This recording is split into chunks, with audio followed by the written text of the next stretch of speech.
On a retrouvé un peu votre Joseph Engel, votre fils, dans la croisade. Il s'appelle Jonas. Il a 17 ans et il milite pour l'environnement depuis le confinement et depuis Greta Thunberg. Elle a fait énormément d'émules, cette jeune fille, cette militante écologiste. Et bien, Jonas a décidé de créer une association aux alentours de Bordeaux et d'initier ses potes de classe pour l'environnement du quotidien. C'est-à-dire, on peut tous les jours faire une petite chose pour l'environnement. Effectivement, c'est une goutte d'eau, vous allez me dire, mais avec les gouttes d'eau, on fait des fleuves. Regardez. Oh, qu'il est beau.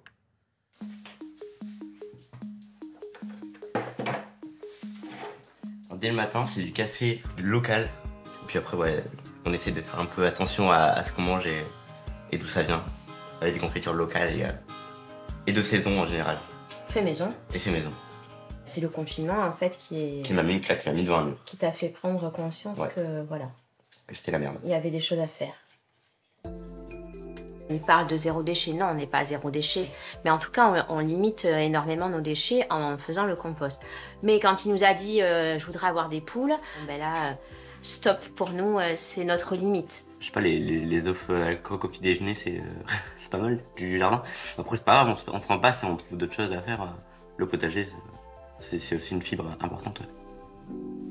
Mon engagement, il passe aussi par ce lien avec la nature, qui est hyper fort. Preuve en est, je pratique ce qu'on appelle la permaculture.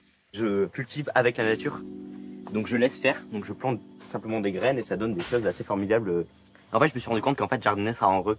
Ça apporte une joie incontrôlable. Puis c'est vrai que même acheter des tomates, hein, il y a quand même un transport, il y a du camion, il y a de la consommation d'essence sur le potager, on est sur un impact carbone neutre.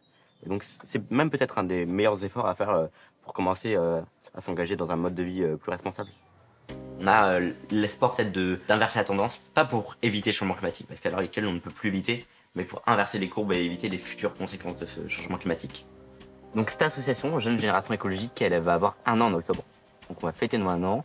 Et elle a un but assez simple, qui est de fédérer les jeunes autour des problèmes climatiques à travers de la positivité. En gros, on va aller dans des collèges et expliquer à des jeunes de 5e, 4e, on va essayer de leur faire ouvrir les yeux sur l'écologie et le changement climatique. On a 17 ans, donc on est jeune, on est plutôt vif, mais en même temps on est encore au lycée. C'est là où on peut toucher le plus de monde, je trouve, parce qu'on a un gros cercle social.